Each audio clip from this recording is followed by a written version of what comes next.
انسانی مبدا کا سوال یعنی انسانی ارتقاء کا سوال ہمیشہ سے ہی سائنسدانوں، فلاسفروں اور عام آدمی کو حیران کرتا رہا ہے، مگر یہ 19ویں صدی کے دوسرے نصف حصہ تک اس وقت تک ایک راز ہی بنا رہا جب تک ٹی ایچ ہکسلے اور چارلس ڈارون نے انسانوں اور ایپوں کے مابین بظاہر ایک معقول کڑی کا خیال نہ دلا دیا۔ مزید ویڈیو شروع کرنے سے پہلے اگر آپ نے ہمارے چینل کو سبسکرائب نہیں کیا تو فوراً سرخ رنگ کے بٹن کو دبا کر ہمارے چینل کو سبسکرائب کر لیں اور گھنٹی کے بٹن کو بھی دبا دیں تاکہ مزید آنے والی ویڈیوز جب بھی ہماری اپلوڈ ہوں تو سب سے پہلے ان کا نوٹیفیکیشن آپ کو مل جائے۔ ناظرین، یہ عتیقی ماہرین بشریات وہ لوگ ہوتے ہیں جو رزقاری ہڈیوں یعنی کہ انسان کے مرنے کے بعد جو باقیات بچتی ہیں ان کا مطالعہ کر کے انسان کے آباء و اجداد کا پتہ لگاتے ہیں۔ حالانکہ چند ایک گمشدہ کڑیاں ابھی بھی تلاش کی جانی ہیں، تاہم آج یہ تصویر تقریباً مکمل ہو چکی ہے۔ ناظرین، اب تک جو کچھ بھی سامنے آیا ہے اس سے تو یہ بات بالکل واضح ہے کہ انسانیت کا جو سفر اب سے تقریباً 8 ملین برس پہلے درختوں پر بود و باش کرنے والے ایپ کی طرح کے جس جاندار سے شروع ہو کر آج کے عقل مند اور حیران کن سر انجام دینے والے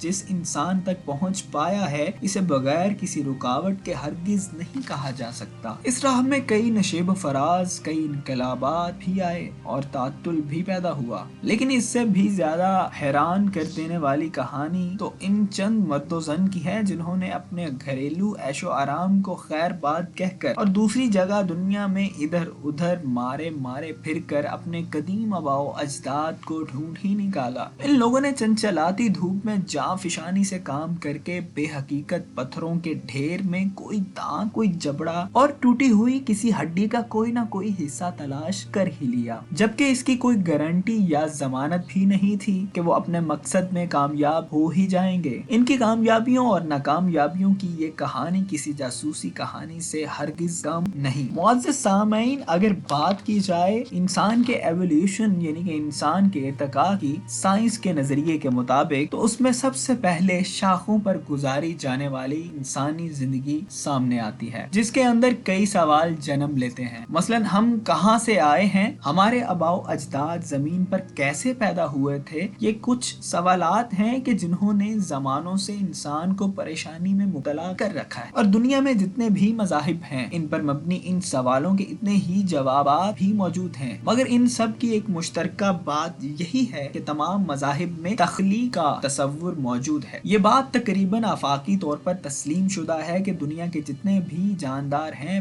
پیڑ پودے، حشرات الارض، پرندے درندے اور انسان، انہیں سب کو کسی مافوق الفطرت ہستی نے ایک ہی وقت میں پیدا کیا ہے۔ اس میں کوئی تعجب نہیں کہ تمام مذاہب میں تخلیق کا تصور موجود تھا اور یہ سمجھا جاتا تھا کہ انسان خدا کی اشرف المخلوق تخلیق ہے۔ تاہم سائنس چیزوں پر مختلف انداز میں نگاہ ڈالتی ہے، یہ مشاہدہ میں آنے والے حقائق کو منطقی تشریحات اور اگر ممکن ہو تو شواہد کی بنا پر سمجھنے کی کوشش کرتی ہے۔ برطانوی نیچرلسٹ نے 1871 میں سب سے پہلے یہ تصور پیش کیا کہ انسانوں کی ارتقاء ایپوں سے ہوتی ہے۔ انہوں نے یہ نظریہ اپنی کتاب دی ڈیسنٹ آف مین میں پیش کیا، جن کا نام ڈارون تھا۔ ڈارون نے دنیا بھر کے براعظموں اور جزائر کی خاک چھان کر پودوں اور جانوروں کی زندگی کا وسیع پیمانے پر مطالعہ کیا تھا۔ انہوں نے 1831 سے 1836 تک اپنے ریسرچ شپ HMS بیگل پر سفر کیا اور معلومات اکٹھی کی۔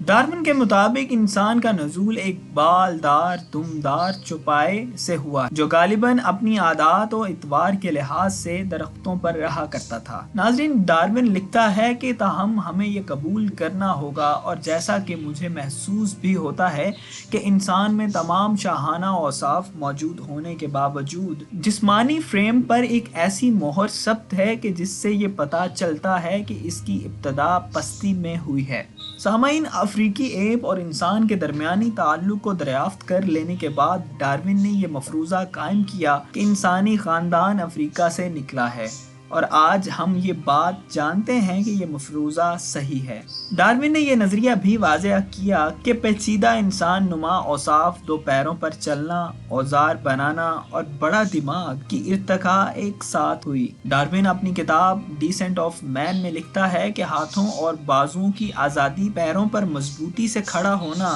اگر دیگر جانوروں کے مقابلہ انسان کی فوقیت تسلیم کر لی جائے، اور جیسا کہ زندہ رہنے کی لڑائی میں اس کی بہترین فتح کو دیکھتے ہوئے اسے تسلیم کر لینے میں کسی قسم کا شک و شبہ کی گنجائش نہیں ہے۔ اگر ڈارون نے یہ خیال پیش ہی کر دیا کہ اگر ہماری نوع نے حقیقت میں ایپوں سے ارتقاء پائی ہے تو ایپوں سے ہی کیوں ارتقاء پذیر ہوئی ہے؟ آخر ایپوں میں ایسی کون سی خاص بات تھی کہ ان میں سے کم ایک نسل نے ارتقاء پذیر ہو کر ہم جیسے عقل مند انسانوں کی شکل اختیار کر لی؟ ان سوالات کا جواب ڈھونڈ نکالنا کچھ مشکل نہیں ہے۔ ناظرین، اگر ہم اینیمل کنگڈم پر نگاہ ڈالیں تو یہ بات واضح طور پر نظر آئے گی کہ ایپ، چمپانزی، گوریلے اور اورنگ اوٹان اور اسی طرح کے دیگر بندر نما جانوروں سے قطعاً مختلف ہوتا ہے۔